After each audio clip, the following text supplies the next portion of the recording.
Assalamualaikum warahmatullahi wabarakatuh. Perkenalkan, nama saya Ariyanti Fadilatul Ilmi. Pada pertemuan kali ini saya akan menjelaskan tentang materi bertemakan jujur.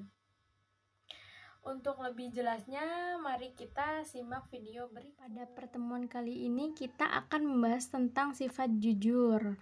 Apa sih pengertian sifat jujur itu? Jujur dalam bahasa Arab sama maknanya dengan kata asidku atau asidik, yang artinya nyata, benar atau berkata benar. Lawan kata ini adalah dusta. Dalam bahasa Arab, al-kazibu. Sedangkan secara istilah jujur yang pertama yaitu ucapan sama dengan perbuatan. Dan yang kedua, kesesuaian antara informasi dan kenyataan. Kemudian nomor 3, ketegasan dan kemantapan hati. Dan nomor yang keempat, hal baik yang tidak dicampuri dengan kedustaan. Jujur adalah sikap atau sifat seseorang yang menyatakan sesuatu dengan sesungguhnya dan apa adanya, tidak ditambahi ataupun dikurangi. Sifat jujur harus dimiliki oleh setiap manusia, karena sifat ini merupakan prinsip dasar dari cerminan akhlak seseorang. Bahkan, jujur dapat menjadi kepribadian seseorang atau bangsa, sehingga kejujuran bernilai tinggi dalam kehidupan manusia.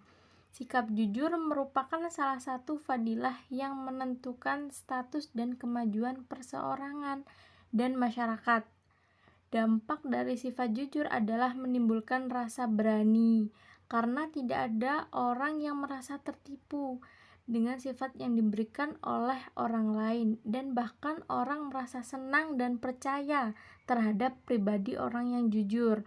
Pepatah ada yang mengatakan berani karena benar dan takut karena salah.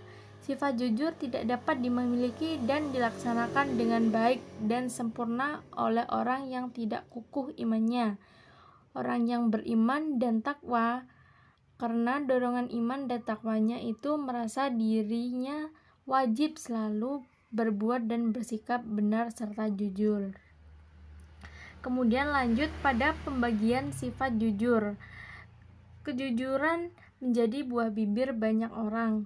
Kejujuran hadir dengan gaung yang membahana. Kita seakan baru mengenal kata sifat mulia atau jujur. Para ulama berkata, langkah awal kejujuran itu adalah menjauhi dusta di semua ucapan. Kejujuran menjadi pintu masuk dalam berbuat niat kenyataan hidup di semua lini kedudukan. Nah, Imam Al-Ghazali menyebutkan ada 5 bentuk kejujuran, yaitu yang pertama, jujur dalam ucapan.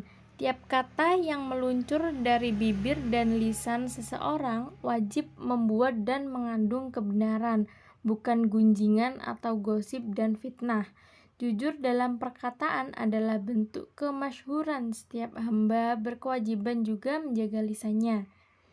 Jujur dalam perkataan hanya dilanggar dalam 3 hal, yakni ketika istri memuji suaminya atau sebaliknya, ketika mengatakan orang yang dicari tidak ada ketika orang tersebut hendak dihakimi namun tidak bersalah, dan ketika menyalahi kejujuran untuk mendamaikan orang yang sedang berselisih hingga damai kembali. Dan yang kedua, jujur dalam berniat. Tanda niat yang benar salah satu tandanya berbanding lurus dengan perbuatan di lapangan kehidupan. Allah SWT mengingatkan orang-orang yang berjihad di jalannya bahwa jika mereka berniat mendapatkan ridhonya, mengorbankan harta dan jiwanya demi tegaknya agama Islam, berarti dia telah mempersembahkan yang terbaik bagi agama dunia dan akhirat mereka. Dan yang ketiga, jujur dalam kemauan dan merealisasikannya.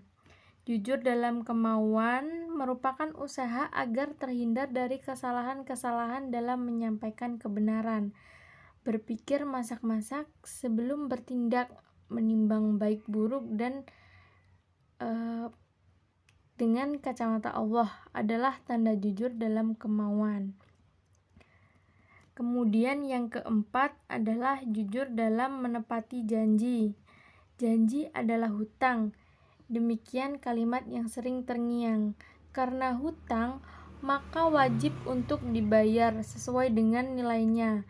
Menepati janji bukan sembarang sikap. Menepati janji berarti mempertaruhkan harkat dan martabat dirinya di hadapan orang lain demi memberi keyakinan pada orang tersebut bahwa ia sanggup untuk membayarnya.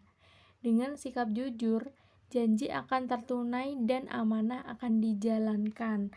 Kemudian yang nomor 5, jujur dalam perbuatan. Sebagaimana Al-Ghazali menyatakan makna jujur dalam niat dan perkataan pada traktat bentuk kejujuran yang kelima ini. Al-Ghazali menggarisbawahi agar kita melengkapi diri dengan jujur dalam perbuatan. Kemudian ini ada ayat Al-Quran dan hadis yang menjelaskan tentang perilaku atau sifat jujur. Yang pertama yaitu dari Al-Quran, surat Al-Anfal ayat 58, yang artinya, dan jika engkau Muhammad khawatir akan terjadinya pengkhianatan dari suatu golongan, maka kembalikanlah perjanjian itu kepada mereka dengan cara yang jujur. Sungguh Allah tidak menyukai orang yang berkhianat. Nah, ini ayat yang menjelaskan tentang Allah itu tidak menyukai orang yang berkhianat atau tidak jujur. Kemudian dalam hadis juga ada sabda Nabi Shallallahu Alaihi Wasallam yang artinya, hendaklah kalian selalu berkata jujur karena kejujuran membawa kepada kebaikan dan kebaikan mengantarkan seseorang ke surga. Sudah jelas bahwa jujur sangat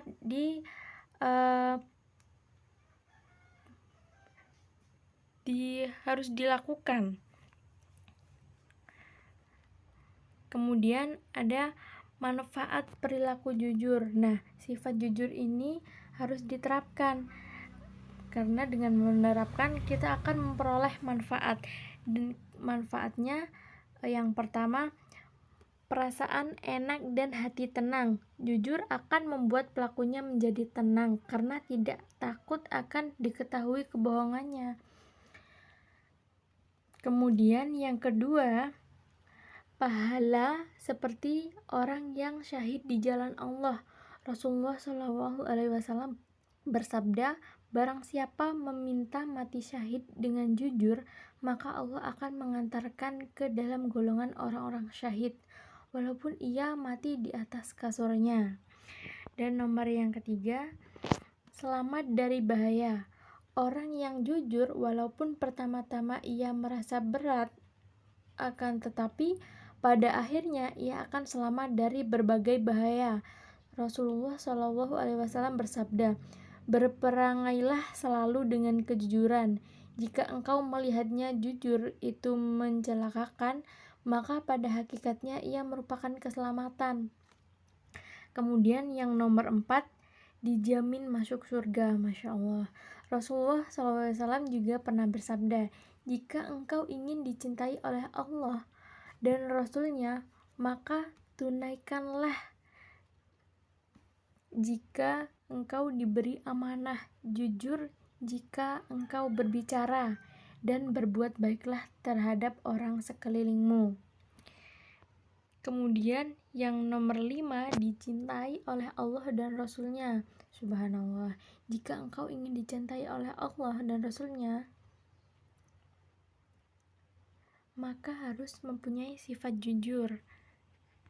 Kemudian lanjut di nomor 6, yakni dampak sikap jujur dalam keluarga. Tentunya membuat anggota keluarga tersebut menjadi nyaman, karena antar keluarga dapat berinteraksi dengan beban dan saling membantu apabila ada masalah dalam satu pihak keluarga. Kemudian nomor 7, dalam menjalani kehidupan sehari-hari tidak merasa dibebani. Maksudnya, bila kita jujur, tentunya tidak ada kebohongan yang harus ditutup-tutupi. Dalam hal lisan, secara otomatis dapat berbicara tanpa ada larangan atau pantangan yang harus dibicarakan, dan bisa mengungkapkan kata-kata secara leluasa dan menceritakan segala hal yang terjadi.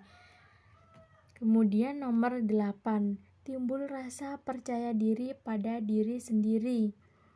Merasa optimis, mampu melakukan sesuatunya tanpa ada rasa ragu dalam benak dengan dasar-dasar yang kuat, walaupun hasil yang tidak memuaskan. Kemudian nomor 9, bersikap jujur dalam kehidupan masyarakat. Tentunya akan banyak membawa dampak positif. Misal saja kita berbuat jujur dalam pemilu, pasti akan tidak ada lagi yang namanya suap-menyuap. Kemudian lanjut nomor 10, mudah mendapatkan pekerjaan yang diinginkan. Sikap dan perilaku jujur membawa banyak manfaat bagi orang yang melaksanakan. Maka dari itu, hendaknya kita selalu dan mempunyai sifat jujur. Kemudian ada kisah-kisah teladan tentang jujur.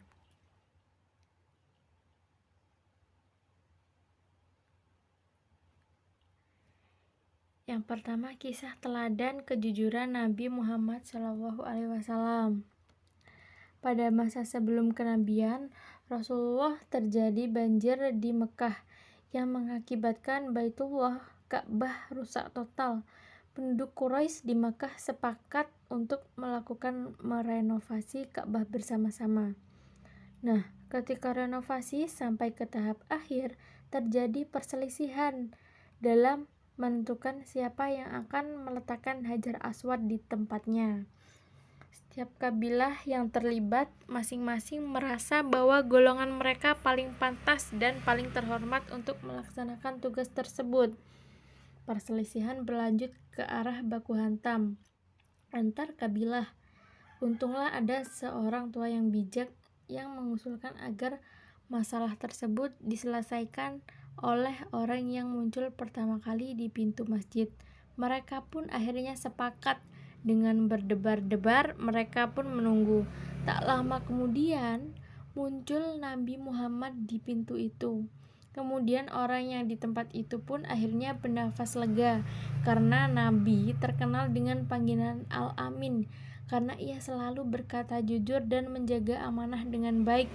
Dan memang setelah itu, Nabi membuat keputusan yang sangat adil, yang mencakup setiap keinginan para kabilah. Sifat jujur yang dimiliki Nabi membuat ia disenangi oleh kaumnya dan dipercaya dalam setiap urusan.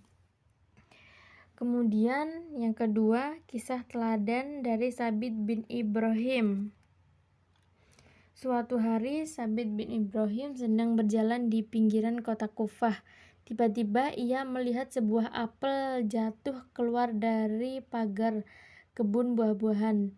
Melihat apel yang merah ranum itu tergeletak di tanah membuat air liur Sabit terbit, apalagi di hari yang panas, menyengat, dan tengah kehausan. Maka tanpa berpikir panjang, buah apel itu dipungut dan dibangkainya. Rasanya begitu lezat, akan tetapi baru setengahnya dimakan dia teringat bahwa buah itu bukan miliknya dan dia belum mendapat izin dari pemiliknya. Sabit segera pergi ke kebun itu. Ia menemui seorang di sana. Sabit berkata, "Aku telah memakan setengah dari buah apel ini. Aku berharap Anda menghalalkannya." Orang itu menjawab, "Aku bukan pemilik, aku hanya tukang kebun di sini." Dengan nada menyesal, Sabit bertanya, "Di mana rumah pemiliknya?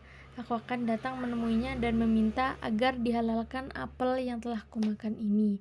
Tukang kebun itu berkata, "Apabila engkau ingin ke sana, maka engkau harus menempuh perjalanan sehari semalam." Kemudian Sabit menjawab, "Tidak mengapa, walaupun jauh, aku akan tetap ke sana. Aku telah memakan apel yang tidak halal bagiku, karena tanpa seizin pemiliknya." Pada Rasulullah pernah bersabda, siapa yang tubuhnya tumbuh dari yang haram, maka ia layak menjadi umpan api neraka. Masya Allah. Astagfirullah. Kemudian Sabit pergi ke rumah pemilik kebun. Setiba di sana, dia langsung mengetuk pintu dan akhirnya ia berhasil bertemu dengan langsung sang pemilik kebun. Setelah memberi salam dan sopan, Sabit berkata, "Wahai Tuan yang pemurah, saya sudah terlanjur makan setengah dari buah apel Tuan yang jatuh keluar dari kebun Tuan. Karena itu, maukah Tuan menghalalkan yang sudah kumakan itu?" Lelaki itu yang ada di hadapan Sabit mengamatinya dengan cermat. Lalu ia berkata, "Tidak, aku tidak bisa menghalalkannya kecuali dengan satu syarat." Sabit merasa khawatir tidak dapat memenuhi syarat itu, maka ia segera bertanya, "Apa syarat itu, Tuan?" Orang itu menjawab, "Engkau harus mau menikahi putriku." Sabit tidak memahami maksud lelaki itu. Dia berkata, "Apakah karena hanya memakan setengah buah apelmu dari yang keluar dari kebunmu, aku harus menikahi putrimu?" Pemilik kebun itu tidak menggubris pertanyaan Sabit. Ia malah menambahkan, katanya, "Sebelum pernikahan dimulai, engkau harus tahu dulu kekurangan-kekurangan putriku. Dia seorang yang buta, bisu, dan tuli. Lebih dari itu, ia adalah seorang yang lumpuh." Sabit amat terkejut dengan keterangan si pemilik kebun. Dia berpikir dalam hatinya, apakah perempuan itu patut dia persunting gara-gara setengah buah apel yang tidak dihalalkan kepadanya. Kemudian si pemilik kebun berkata, "Selain syarat itu, aku tidak bisa menghalalkan apa yang telah kau makan." Namun Sabit kemudian menjawab mantap, "Aku akan menerima pinangan dan pernikahan tersebut. Aku telah bertekad untuk bertransaksi dengan Allah. Untuk itu, aku akan memenuhi kewajiban-kewajiban hak-hakku kepadanya. Karena aku amat berharap Allah selalu meridhoiku dan memudahkan dapat meningkatkan kebaikan-kebaikan di sisi Allah Ta'ala." Maka singkat cerita, Sabit sangat bahagia setelah mendengar semua itu. Nah, ketahuilah bahwa di kemudian harinya, wanita inilah yang melahirkan seorang ahli fikih Islam yang terkenal, yaitu Abu Hanifah. Kejujuran yang terpancar dari Sabit bin Ibrahim membuat sang pemilik kebun memandang Sabit menilai lebih dari hadapannya. Ia merasa bahwa lelaki seperti ini yang memiliki iman yang kuat jarang sekali dan sedikit jumlahnya. Oleh sebab itu, sang pemilik berusaha agar Sabit mau menikahi putrinya yang juga solehah. Kemudian yang ketiga, kisah teladan Imam Syafi'i.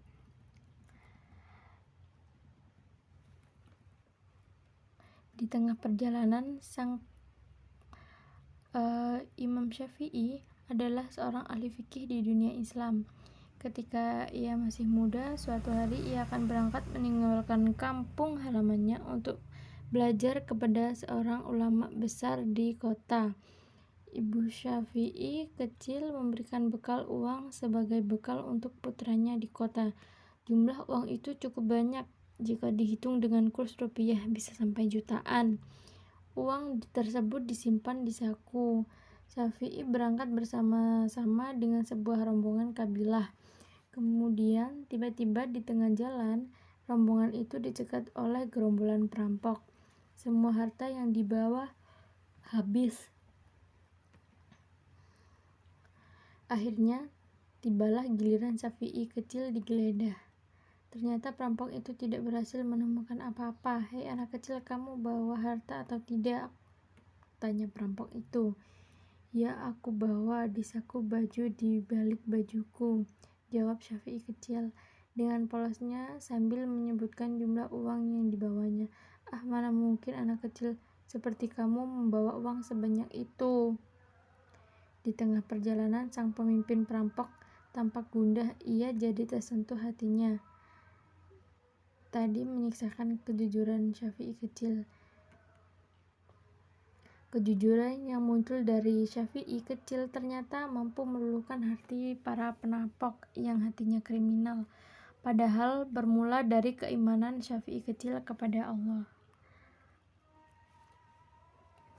Kemudian ada kisah teladan dari George Washington. Kemudian ada lagi dari kisah teladan Rasulullah dan kaum kafir Quraisy. Pada suatu saat Rasulullah hijrah bersama Abu Bakar As-Siddiq. Beliau sengaja menyuruh Ali bin Abi Thalib untuk tetap tinggal di Mekah untuk menyelesaikan amanah yang belum diselesaikan. Tahukah kalian apa amanah itu? Ternyata Rasulullah selama ini dipercaya untuk menjaga barang-barang titipan dari sejumlah di Mekah. Padahal saat itu Rasulullah sangat ditekan dan dimusuhi. Hal ini memang wajar karena kebanyakan penduduk Mekah adalah orang-orang yang masih musyrik dan tentu saja tidak bisa dipercaya. Sifat jujur yang dimiliki Rasulullah membuat orang Quraisy mau tidak mau mempercayakan barang-barangnya sekalipun mereka tidak suka terhadap ajaran yang dibawa oleh Nabi. Kemudian yang keenam, kisah teladan Amr bin Yasir. Kemudian ada lagi kisah teladan dari Rasulullah lagi. Kemudian yang terakhir ada kisah teladan Rasulullah sebagai penunjuk jalan. Nah, ada penerapan jujur dalam kehidupan sehari-hari. Yang pertama, meminta izin atau berpamitan kepada orang tua ketika akan pergi kemanapun. Jadi kita harus selalu berpamitan kepada orang tua agar kita dipercaya dan yakin bahwa kita pergi ke tujuan yang baik. Kemudian yang kedua, tidak meminta sesuatu di luar kesanggupan orang tua kita agar orang tua tidak merasa terbebani. Kemudian yang ketiga, mengembalikan uang sisa belanja meskipun orang tua tidak mengetahuinya, sehingga orang tua akan percaya dan kadang memberi uang kita yang lebih lagi. Kemudian yang keempat, melaporkan hasil belajar meskipun dengan hasil yang kurang memuaskan. Kemudian yang kelima, tidak memberi atau meminta jawaban kepada teman ketika sedang ulangan atau ujian meskipun teman akrab. Kemudian yang keenam, mengatakan dengan sejujurnya alasan keterlambatan datang atau ketidakhadiran ke sekolah, bukan dengan mengarang alasan. Kemudian penerapan jujur dalam kehidupan sehari-hari. Nomor 7 adalah mengembalikan barang-barang yang dipinjam dari teman atau orang yang tidak kita kenal orang lain meskipun barang tersebut tampak tidak begitu berharga. Kita harus tetap mengembalikannya. Kemudian yang ke-8, memenuhi undangan orang lain ketika tidak ada hal yang menghalangi. Kemudian yang ke-9, tidak menjanjikan sesuatu yang tidak dapat kita penuhi. Kemudian yang 10, mengembalikan barang temuan kepada pemiliknya atau melalui pihak yang bertanggung jawab. Dan yang terakhir, membayar sesuatu yang dengan harga yang telah disepakati. Misalnya kita membayar makanan yang kita ambil tanpa mengurangi meskipun si penjual tidak mengetahui. Nah, itu tadi. Jujur adalah sikap atau sifat seseorang yang menyatakan sesuatu dengan sesungguhnya dan apa adanya, tidak ditambahi ataupun dikurangi. Sifat jujur harus dimiliki oleh setiap manusia karena sifat ini merupakan prinsip dasar dan cerminan akhlak seseorang. Bahkan jujur dapat menjadi kepribadian seseorang atau bangsa, sehingga kejujuran bernilai tinggi dalam kehidupan manusia. Perilaku jujur itu mendatangkan banyak manfaat dan Allah Subhanahu wa Ta'ala pun telah menjelaskan kewajiban berperilaku jujur dalam ayat-ayat Al-Quran maupun dalam hadis Rasulullah. Rasulullah telah banyak mencontohkan sikap-sikap teladan melalui perbuatannya, dan hendaknya kita sebagai umat mencontoh atau memperilaku jujur dalam kehidupan sehari-hari kita juga. Nah, itu tadi materi yang bisa saya paparkan, kurang lebihnya mohon maaf. Wassalamualaikum warahmatullahi wabarakatuh.